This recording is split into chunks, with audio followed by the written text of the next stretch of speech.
I invite you to open your Bibles to Psalm 59. Psalm 59. And we shall consider the first part of Psalm 59. That is from verse 1 to verse 5. Psalm 59, looking at verse 1 to verse 5. We encourage those that are with us online. If you have your Bibles with you, please do join us in reading this portion of Scripture. Psalm 59, verse 1 to verse 5, reading responsibly. I will begin reading verse 1. Deliver me from mine enemies, O my God. Defend me from them that rise up against me.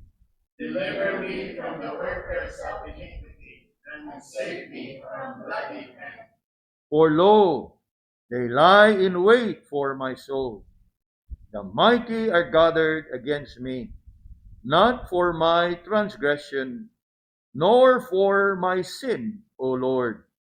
They run and prepare themselves without my hope. Awake to help me, and behold. Last verse together. Thou therefore, Lord God of hosts, the God of Israel, awake to visit all the heathen. Be not merciful to any wicked transgressors sila.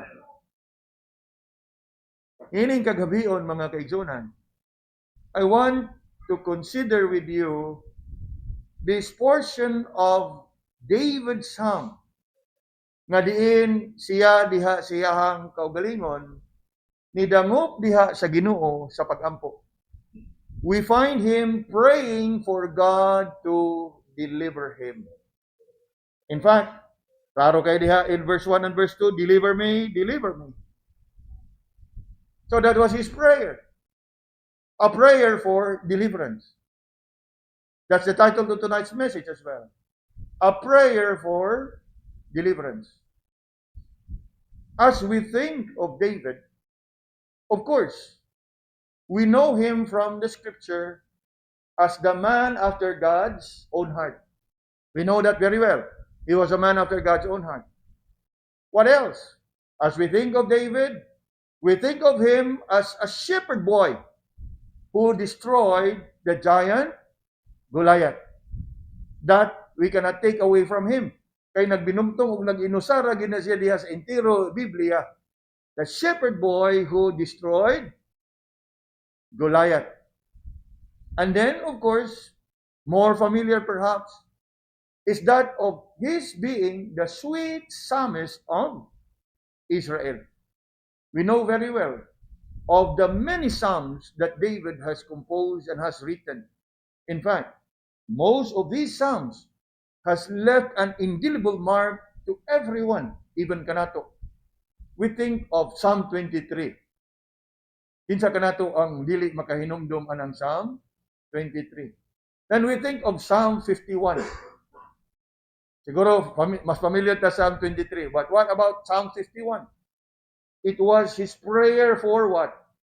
Mercy and forgiveness. Have mercy upon me. Restore unto me the joy of my salvation. Daghan. Kaayo nga mga salmo nga sinuwat ni David nga ato gyud kanunay nga gitreasure, gicherish. That whenever we think about that psalm, of course we would be reminded about God, but we would also be reminded of David, the person who wrote those psalms. Apan dugang ni ana nga mga kasayuran mahitungod kang David, man after God's own heart, the shepherd boy that destroyed the giant Goliath, or the sweet psalmist of Israel. Add to it, mga kaigsunan, there's one more that perhaps not many are familiar with. Adunay usa ka hiya si David nga siguro dili familiar sa tanan. And that I would say that David was a man on the run. He was a man on the run. If you are familiar with the life of David, you should know that there was some portion of his life that he has been running away. For one, there was a time that he ran from his own people. Kung atong mahinumduman, one of his son, in the person of Absalom, he staged a rebellion against his father, David. Apan si David, bisan sa iyang kaisog isip hari, gipili niya nga mulikay sa iyang anak. He ran away from his own people. He ran away from his own kindred. When his son Absalom staged a rebellion, mas gipili niya nga likayan ug malikayan ang pagdanak sa dugo. Nga mas gipili niya that he would flee even from Jerusalem. And let the Lord deal with the situation. Nga somehow, gimo bang lantawon? Yes. You know, sa ato ang bahin, ako'y hari, amahan ko nimo. Mangahas ka na ko og kuan.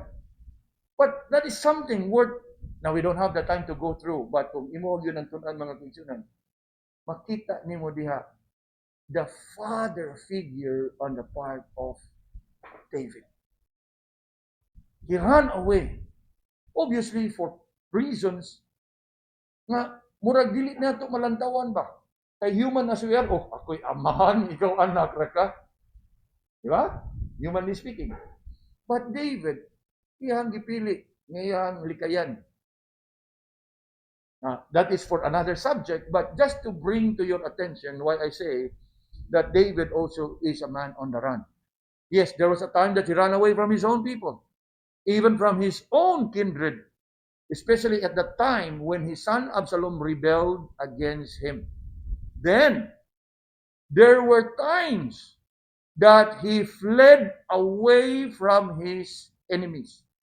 Bihay mga panahon, nga bisan pa man o gusto gyud niya o ganahan gyud siya nga makikaway, may mga panahon nga iyang gidaganan ang iyang mga kaaway. Dili ingon nga nitalaw siya, pero iyang gipili nga iyang avoid, iyang gilikayan. He ran away from his enemies. Unya, there was also a time that he ran towards his enemy. Yes, bihay panahon. If you are familiar again with David's life, bihay panahon nga nidagan siya sa iyang mga kaaway. Bihay po panahon nga dito siya nidagan kaingon siyang kaaway. Gani nakikuban gid siya sa iyang mga kaaway. In fact, that was really interesting. Gani bihay pa'y panahon nga if we can use our term in dialect ba, nagpabuang siya. You know, he played himself a fool. He ran away from his people, from his kindred. He ran away from his enemies. And in another time, he ran towards his enemies. Then most of his life, there was a time that he has always been on the run. This time, from the king that he served, the person of King Saul.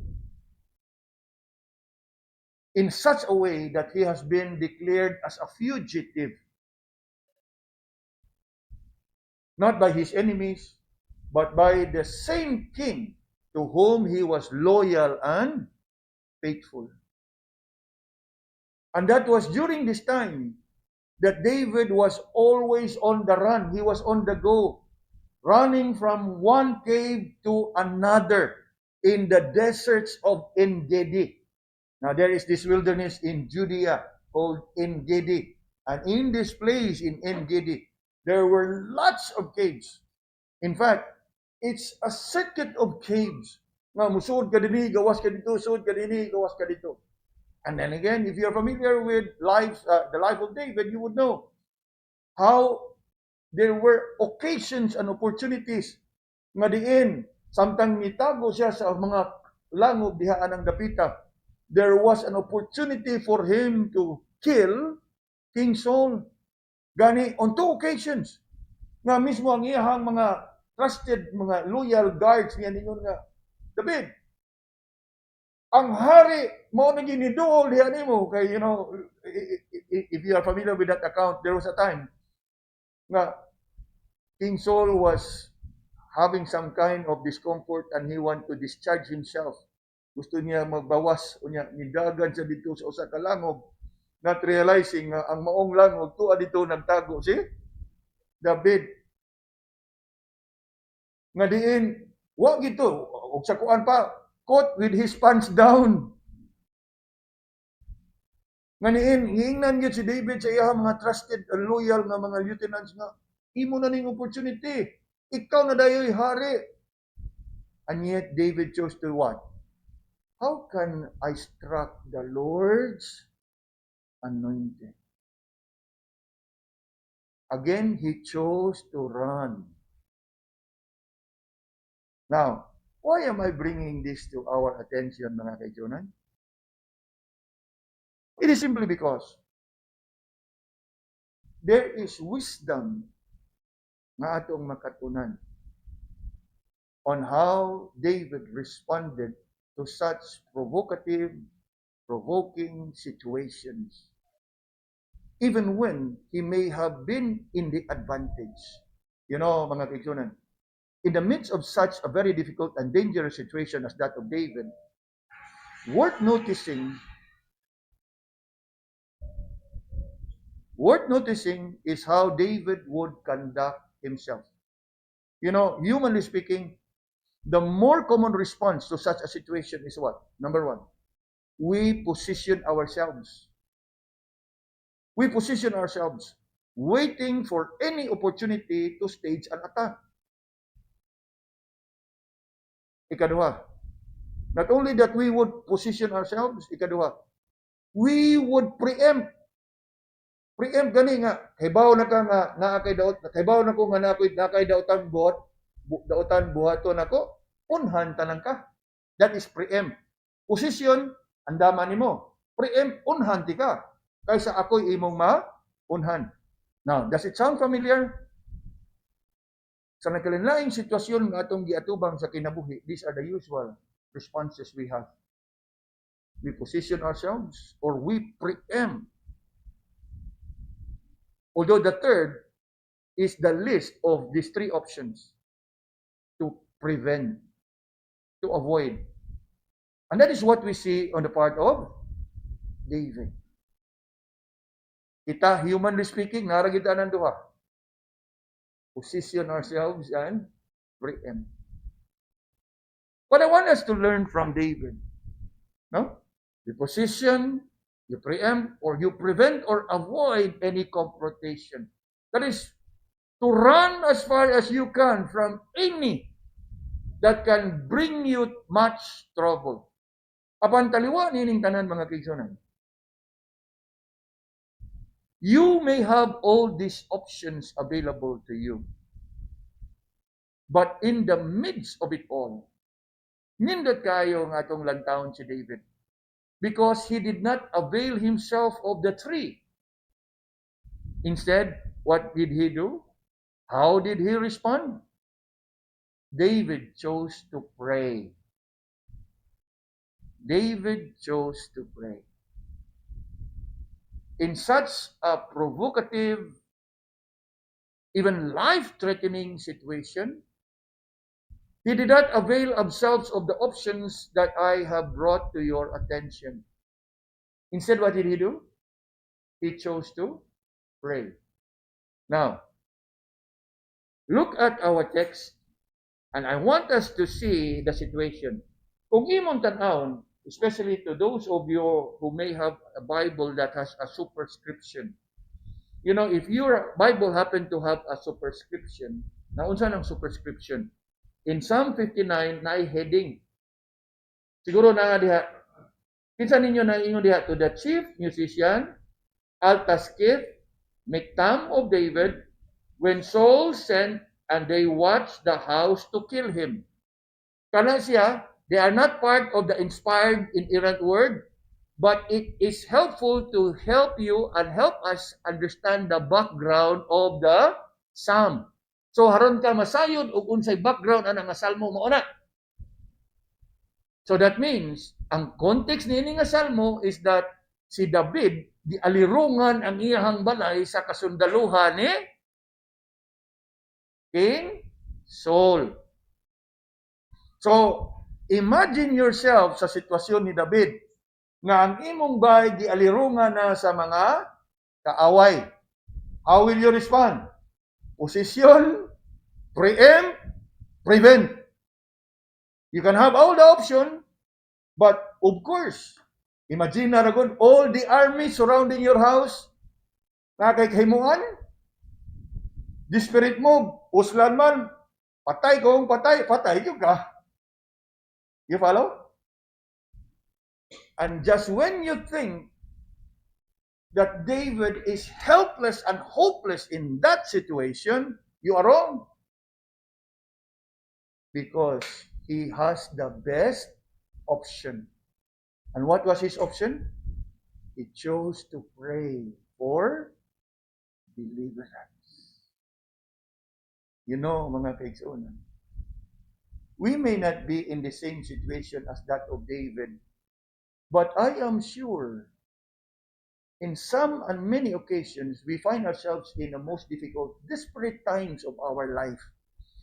Nga diin kung atong balik-balikan, if only we have learned from David's option to pray rather than position, preempt, puslan man, bahala na kung sa'y dangatan. You know, desperate moves. Desperate times require desperate moves. And what happens? Komplikado nung nagsamot ang atong mga kinabuhi. Di ba tinuod? Let's learn from David this evening. Kay lagi, sa ato ang kinabuhi, human as we are, there are just times we may not share the same predicament as that of David. But for sure, we have had our share of desperate, difficult, distressful times, disturbing times. Nga siguro, leaving us with an option, mauni. Ug mauni dali kayo nato nga mahuna-hunaan. But tonight, I'd like us to learn from David that in the midst of such a dangerous, difficult, distressful, desperate situation, instead of availing these options that I have mentioned earlier on, in the midst of it all, he chose to pray. Gipili niya ang pagdangop sa Ginoo. Something very basic, right? But something that we continue to struggle hangtod karon. Something very elementary, right? Pray. But how often do we run to the Lord? How often do we cry unto Him? Busa nining kagabion, mga kaigsunan. Let's look closely at our text and consider what we can learn from David. Come with me to verse 1 and verse 2 and consider David's plea. Plea. Now, of course, we need to be careful with our pronunciation. Kay tamayo mo pronounce. So, David's plea, P-L-E-A. P-L-E-A simply means ang iyahang pangamuyo ngadto sa Ginoo. Flee, F-L-E-E, ang iyahang pagdagan o pag-iskapo, mo na flee. But plea, ang iyahang pagpangamuyo sa Ginoo. Like when we do pleading, no, I plead unto thee. So plea. So that is what we see in verse 1, David's plea. Now, what was his plea all about? Look with me in verse 1. Deliver me from mine enemies, O my God. Defend me from them which rise up against me. Deliver me from the workers of iniquity, and save me from bloody men. Now, I already have brought to your attention the background. Unsay background? Nga ang ihang balay gialirungan sa mga kasundaluhan ni Saul. And they were ordered to what? No less than kill David. Imagine the situation, imagine the background, imagine the context. Saul's army were all over the place, all around the house, ready to pounce on him and execute him as the king had ordered. Now, klaro gyud kayo na diha ningon. Saul sent and they watched the house to kill him. In other words, no option. Ang kamanduan is indeed, og sa atua pa ni karon sa mga kanang kasundaluhan or sa kapulisan, shoot to kill. Dili na lang nga dakpon o aristuhon. Ang kamanduan sa hari sa iyang mga kasundaluhan is to what? Kill him. Now, again, imagine yourself in such a situation.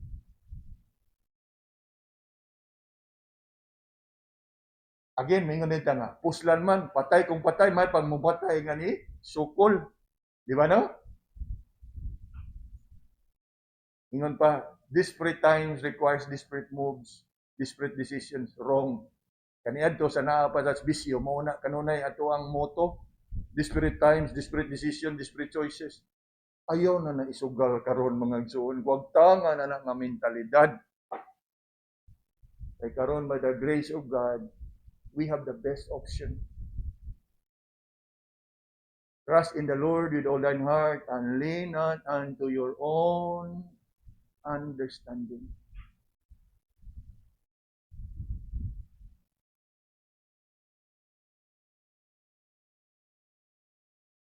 Saul's army were all over the place, ready to pounce on him, to kill him. Obviously, in such a situation, humanly speaking, David was left without a choice. O yun. Bisan pa man, og atong i-consider tong 3 piece o 4 piece nga imong mahuna-hunaan, whatever piece nga imong pag-ikapuno,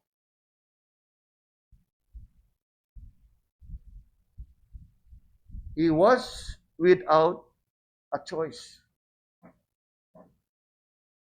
But think again, kay nga naman, just when he seemed to be hopeless and helpless, there is much hope in view. Nga naman, while it is true that he cannot flee, F-L-E-E, he cannot flee from his enemies, but he can always flee unto the Lord. Unya, mauna iyahang himo diha. Yes, kung imong tan-awon, ang background, nagialirunga na siya sa kasundaluhan. He had nowhere to go. He had nowhere to hide. True, humanly speaking. But he can always run to the Lord. And that is what he did. He ran unto the Lord for safety, for security, and for sufficiency. Just when you think that he is the most helpless and hopeless person at this time, you'd realize that he is well safe and secure and even sufficient, for he chose to run unto the Lord. And notice the plea of David here. Ang iyahang gipangayo sa Ginoo. Now, if you look closely and engage yourself with a simple observation, there are 3 things that he pleaded unto the Lord. Una, verse 1, deliver me. In fact, you would find it again in verse 2, deliver me. Now, what does it say? Deliver me. Iyang gi-acknowledge na, Lord, you are my deliverer. I cannot help myself, but I know that you are able to deliver me. Ikaduha, notice the second plea of David, defend me. Nawa, ano? Defend me. Now, I want us to notice here, nga sa iyahang pagsangpit sa Ginoo na, iha na nang gi-admitar siyang kagalingon nga I'm helpless on my own. I cannot save myself. Only you can save me. I cannot defend myself. Only you can save me. And that is something I'd like us to learn also. You know, mga kaibigan, it is best for us that we will always be aware and conscious. Apart from Him, we can do nothing. Gani, you notice the progression here. Ingon siya diha, deliver me, defend me. Then the last part of verse 2, save me. You can encircle that in your own Bibles. Deliver me, defend me, save me.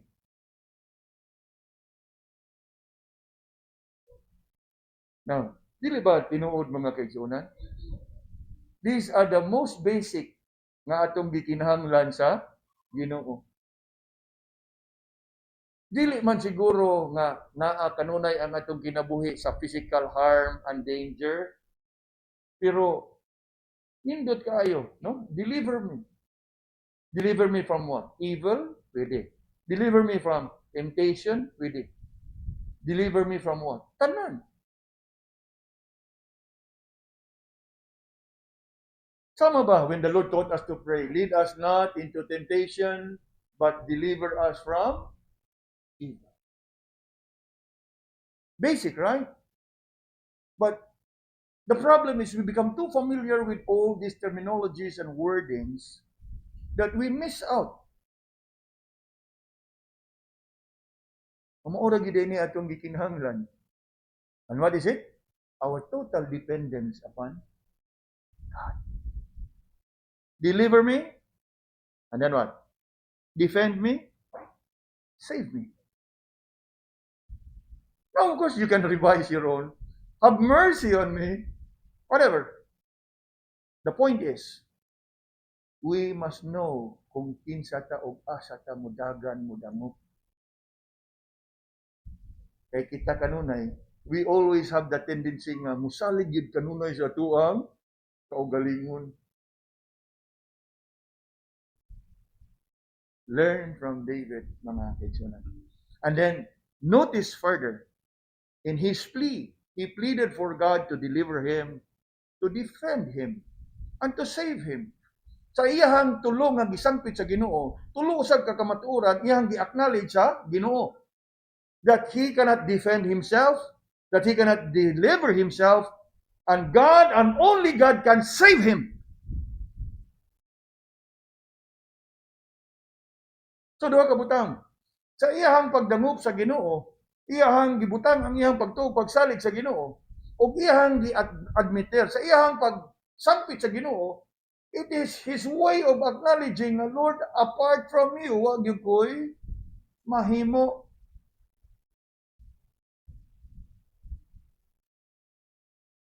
Nga kung imong tanawon, indeed, it's a humbling experience and a humbling posture, a humbling act on the part of David.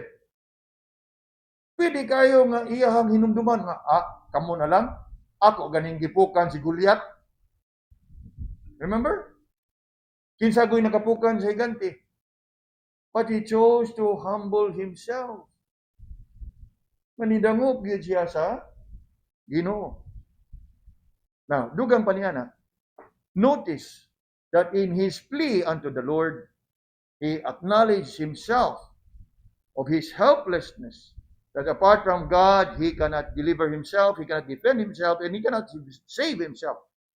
Notice further how David plead unto God to deliver him from mine enemies. Sa iyahang mga kaaway. Unya, tutuki pag-ayo, giunsa niya paghulagway ang iyahang mga kaaway. Deliver me from mine enemies. And who are his enemies? Them that rise up against me. Them that rise up against me. Rise up meaning those that are over and above me. Sila nga nang alsa og nibarog batok kanako. Now obviously, it refers to King Saul. Kung atong hinumduman at this time, si King Saul mo'y hari sa Israel. So he is over and above his own people. He wields power, authority. Unya, tungod kay siya ang hari, iyahang gimanduan ang iyahang mga kasundaluhan to attack and kill David. That means, ang iyahang mga kasundaluhan is being authorized. So they rise up against me. Mialsa sila batok kanako. Now siguro you are familiar with kanang ingon pa nato LTO. Na ay gitawag nato nga mga deputized agent. They may not be really organic nga mga opisyal sa LTO, apan they are authorized, deputized. Maupo na dinhi. They rise up against me. Who are these people? They rise up against me. Mga kasundaluhan, that by virtue of the order and command gikan sa hari, otorisado sila nga mupatay kang David. And that is what and how David described his enemies. Ingon diha, mine enemies that rise up against me. Of course, upon the orders of the king, wielding power and authority to destroy David. And then what else? How did he describe? Verse 2, workers of iniquity. And then, katapusang bahin sa verse 2, bloody men. Bloody men simply means na kini mga tawo na uhaw og dugo, hungry and thirsty for his blood. They are really out to kill him. Now, kung imong tutukan pag-ayo, yes, he may have said and plead unto the Lord, these are mine enemies. Apan kung imong tan-awon ang paghulagway ni David sa iyahang mga kaaway, you should know that these people also are enemies of God because they are workers of iniquity. They are hungry for blood.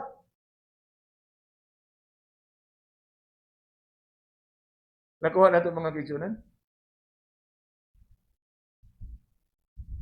In other words, kampante si David nga nidangop sa atong Ginoo kay nasayod siya nga kining akong mga kaaway gikaligot-gutan usab kini sa akong Ginoo. For they are all workers of iniquity. They are the ones who are swift to shed innocent blood. Mo kana nga siya sa iyang kaugalingon, kampante siya nga nidangop sa atong Ginoo. Bisan pa man tuod nga niingon siya, deliver me from mine enemies. Kay nasayod siya nga, these enemies of mine surely does not stand right with God, for they are all workers of iniquity. And somehow, makita nato diha mga kaibigan, how indeed David was a man after God's own heart. Kay nasayod gid siya sa iyaha nga pagdangop sa Ginoo nga dili gid siya pakyason sa atong Ginoo. Going on from verse 1 and 2, we proceed to look at verse 3 and 4 and observe David's predicament. Mingon tag predicament ang iyahang kahimtang, ang iyahang sitwasyon. Iyon sa niya paghulagway ang iyang sitwasyon. Verse 3, lo, they lie in wait for my soul. They are gathered against me. Unong taliha. Inumdumi, again, ang context, gialirungan siya sa ilahang balay. Umo na iyahang gihulagway diha. They lie in wait for my soul. The mighty are gathered against me. Not for my transgression, not for my sin. Dili tungod kay I have committed a crime. Dili tungod kay I have rebelled against the king. In fact, he went on to say in verse 4, they run and prepare themselves without my fault. Wa ko'y sayop. Wa ko'y sala nga nahimo. Murabag iya habang gibuhos ang tanan sa Ginoo. Not that the Lord doesn't know, but he just want to pour out his all. That Lord, this is my situation. And the king has ordered his men to lie in wait. You look at the predicament here. They lie in wait for my soul. Now, kanang word diha nga wait, mga kaibigan. This is not to say that they are waiting possibly nga naghuwat o kanus agyod nila makuha si David. But this waiting here is actually waiting on full alert. Like a predator ready to devour his prey. Remember, your adversary like a roaring lion waiteth whom he may devour. That at any given time they are ready to pounce on him. They lie in wait. In other words, they will not stop. They will not quit. They will not withdraw themselves or pull out. Gapaabot lang yun sila. Upon the order, ang prompting, and the timing, kung kanus agad nila kuhaon si David. Kunya, again, ibutan kanunay ang context. Ilan ang gialirungan ang balay.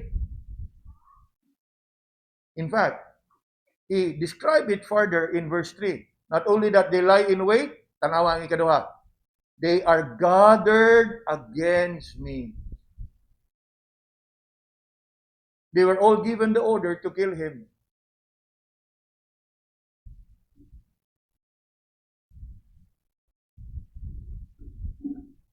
And you know what?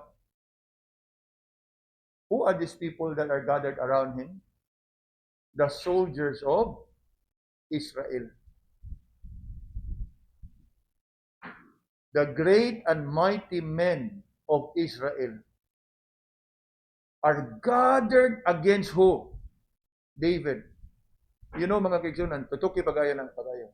Pause for a while. The great and mighty man of Israel, they are gathered together to hunt and kill only one person. When they could have been fighting the enemies of the nation of Israel, what were they doing? Na-focus sila sa usa ka tawo. Kung subok kayo, kay sa tanang tao nga ilahang di-focus, not the enemy, but one of their own.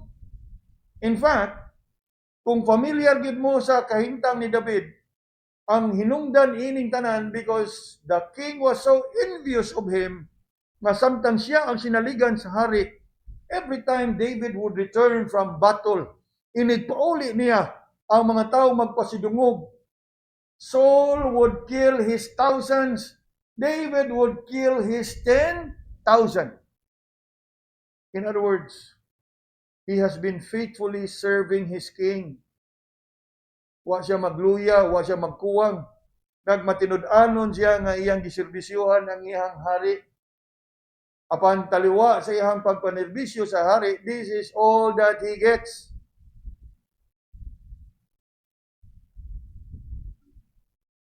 They gathered against me. Not an enemy of Israel, but one of its own. In fact, one of the most loyal and faithful, one of the most bold and brave and courageous soldier of Israel. What else can we see here?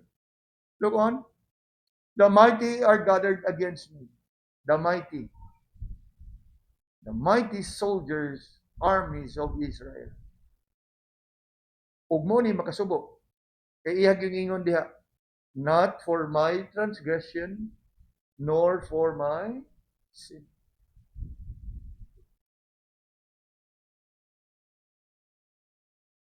You can only imagine, ug unsay gibati, ang kahiubos, siguro mga, I don't know how we can describe how David must have felt, knowing, obviously, kaning mga tao na they used to be under his command. After all, siya go chief of staff ni King Saul.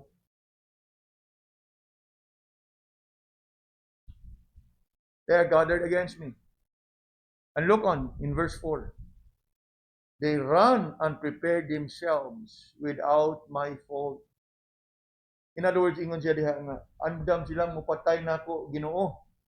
Bisan pa man og wa ko'y sayop nga nahimo diha kanila.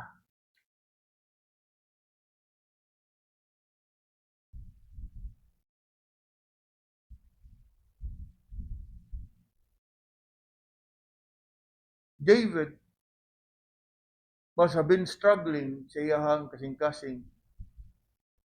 Now, we can only imagine nga na siya siyang balay, and I don't know how his house looked like, kapag makakalantaw ba siya, makalindi ba siya, ako mo gining mga kaubanan, ako mo gining mga higala, ako mo mga sakop. Kaya ingon man ko diha, the mighty are gathered against me.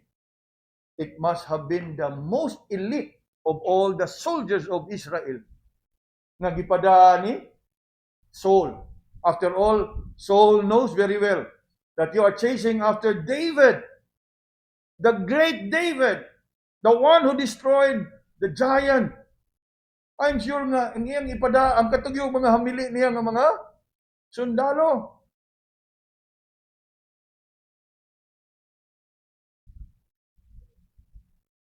Apan kaliwa niya ng tanan. With all this before us, the situation, the predicament, I want us to see how David responded by looking at David's petition. Kaliwa sa iyang giatubang, lisod nga sitwasyon. But you look at his petition, his appeal before God. You look at the last part of verse 4. Look at what he said. Awake to help me, and behold.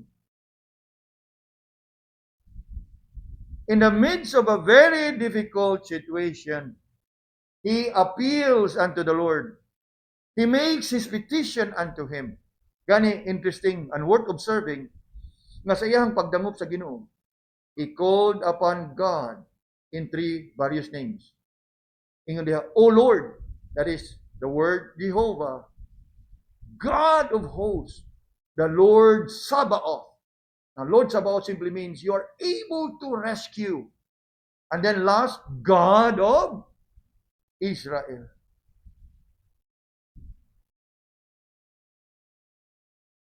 Now, what does it tell us about David? Sinati siya sa ato ang Ginoo that he can remember who God is and what God is capable of doing. O Lord, you are a covenant-keeping God. You are a faithful God. That is what it means, because that's the personal name of God. And then the God of hosts simply means you are God that is able to rescue. You know, God revealed himself in the Bible in many ways, in various names. Like when we want to pray for healing, some would want to pray, Lord, you are the Jehovah Rapha. That means you are the great healer. But of course, he prays for deliverance. He knows God very well in these names.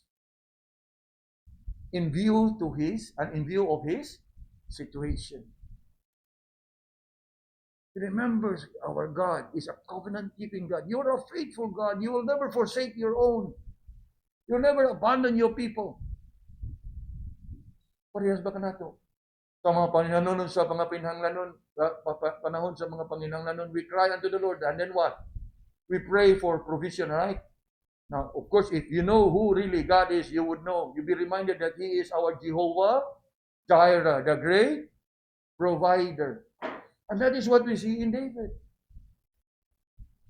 And you know, mga kinsyonan, it doesn't happen overnight that you would come to know God as in this way. And that would give us an impression that somehow David indeed was a man after God's own heart. He knows God so well. Nakampante kay siya nga taliwa sa iyang kahimtang. The Lord is able to deliver him. Kanindot ra kayo if we also have that kind of confidence in God. Nga siguro humanly speaking, helpless and hopeless.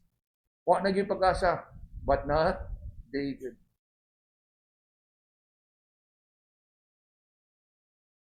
And look on his petition, awake to help me and behold. Now, muhunong tagadiyod, and let's engage this phrase. When David here cried unto the Lord and say, awake, di niya pasabot nga, God was sleeping. We are not to think of God as being idle or doing nothing or passive. When David here cried, awake, he is actually calling upon God, stressing that sense of urgency of his need for God's help. There is that urgency. It's like praying and asking God, save me speedily. You know, in some verses in the book of Psalms, you would hear of David say, hear me speedily. Now, of course, that is for emphasis sake. As far as God is concerned, it doesn't matter because He acts on His prayer according to His time and will. But on the part of David, he is pleading for urgency. That's why he cried speedily. That means, kampantin siya, confident siya. Nga mahimo gini siya Ginoo diha kaniya. Kaya nga naman, one thing for sure, he knows that he is standing right with God. Dili ba tinuod? Sa mga panahon bitaw nga nakasa tas Ginoo magduwa-duwa tagdango? But not so when you know so well that you are standing right with Him. Mo na ito nakita kang David. There is that sense of urgency when he cried unto the Lord to what? Remember those three plea kaganiha? Urgency for God to what? To help him, to deliver him, to defend him, and to save him. That is his petition. Lord, awake and what? Help. And then he calls unto the Lord, behold. Lantawa, Ginoo. Again, it's not that the Lord doesn't know, but it is his way of petitioning God.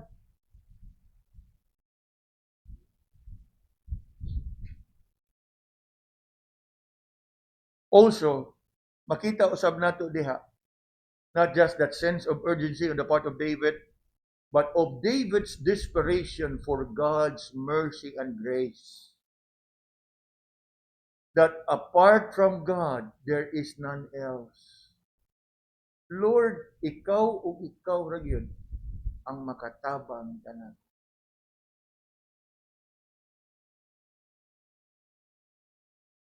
We should be learning this, mga kaigsunan. Kana bang diha sa tuong kasing-kasing established ug settled na bitaw tanan? In all things, we need the Lord. Dili lang nga in bigger things and in more serious problems, sa tanan. Regardless of how you gauge your situation, minor, major, big problem, not so big problem. Kay nagyapon ta nga tendency nga di na nato ni padamot sa Ginoo, kaya ra ni siya, this is a minor problem.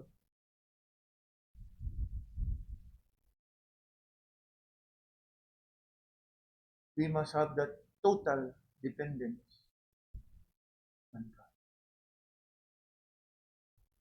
Mo na ito nakita diha. David was so desperate that he even cried unto the Lord, awake, Lord, help!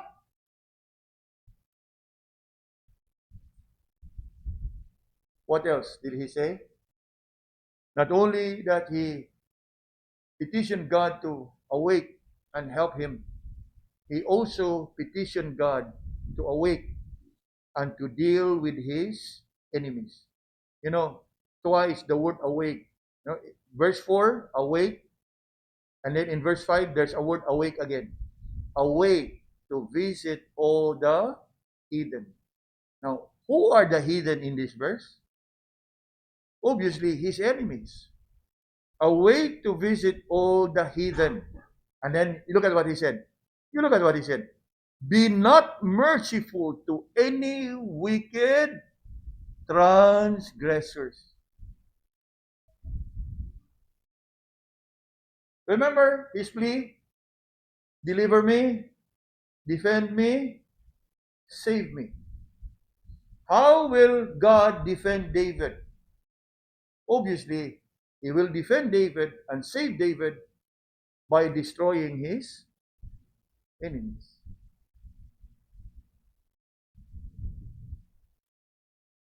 And you know, mga kigsunan, this is something nga dili tanan dayon makasabot. Nga naman, especially when David said in verse 5.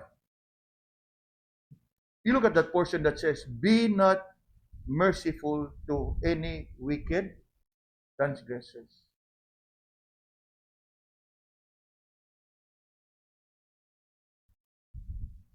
No doubt, we know this very well, that God is merciful.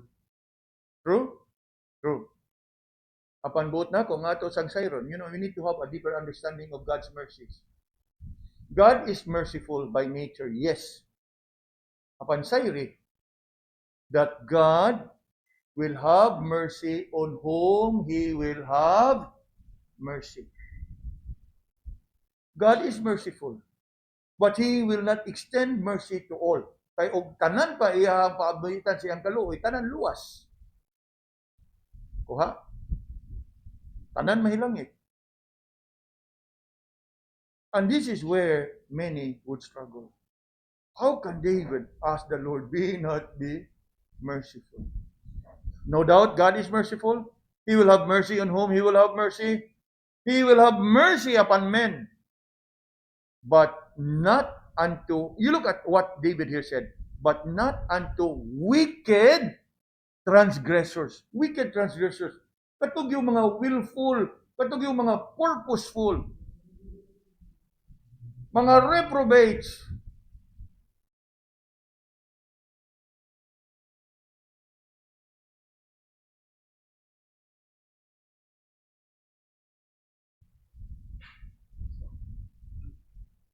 And in pleading and petitioning God, he actually had his enemies in mind.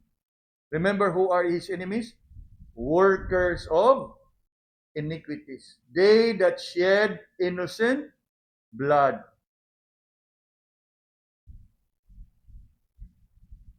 You know, mga kaigsunan, if God would be merciful to the wicked,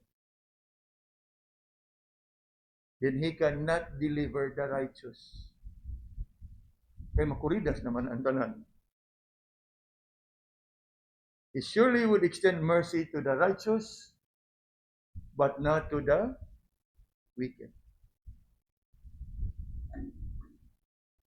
Ug mo ni siya kanunay ang confusion. In fact, even within Christian circles, there are those who say nga, in the end, tanan mahilangit because God, according to them, is merciful and gracious and loving. He cannot allow and afford to see people suffer in hell. Now, that could not be true because ang Ginoo mismo has spoken quite a lot and a number of times about eternal suffering in hell. And that is the petition of David here. Be not merciful among to any wicked transgressors.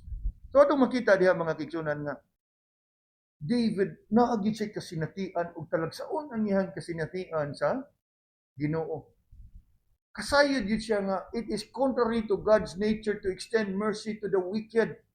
It is contrary to God's nature to extend mercy and grace to the transgressors and workers of iniquity.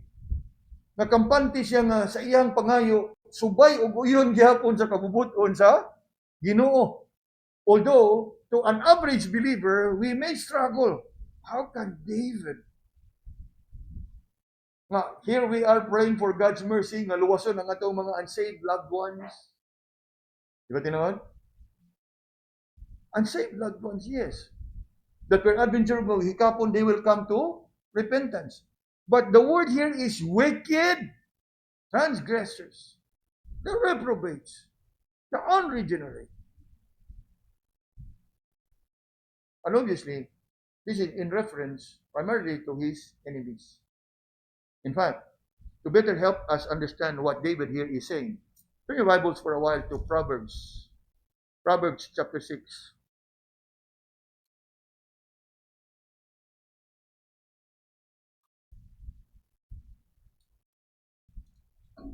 Proverbs chapter 6. And look with me at verse 16.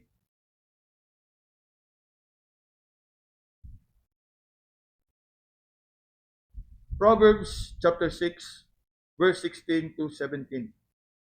These 6 things that the Lord hate, yea, 7 are abomination unto him. 1, a proud look, a lying tongue, and hands that shed innocent blood. 18.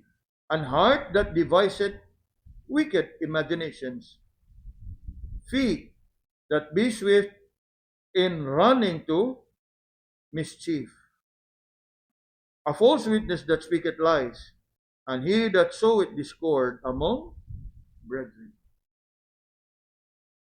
Dili ba muhaom sa mga paghulagway ni David sa iyahang mga kaaway?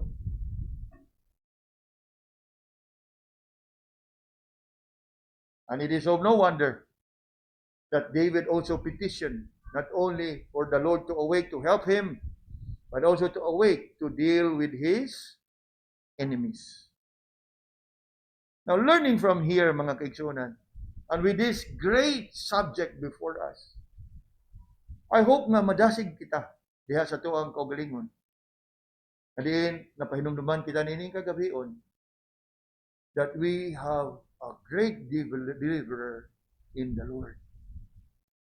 We may not share the same predicament as that of David apan sa kada adlaw sa atong kinabuhi. Pwede gyud kaayo nga mudangop kita kaniya ug nga kita makasalig ug makalaog gayud diha kaniya.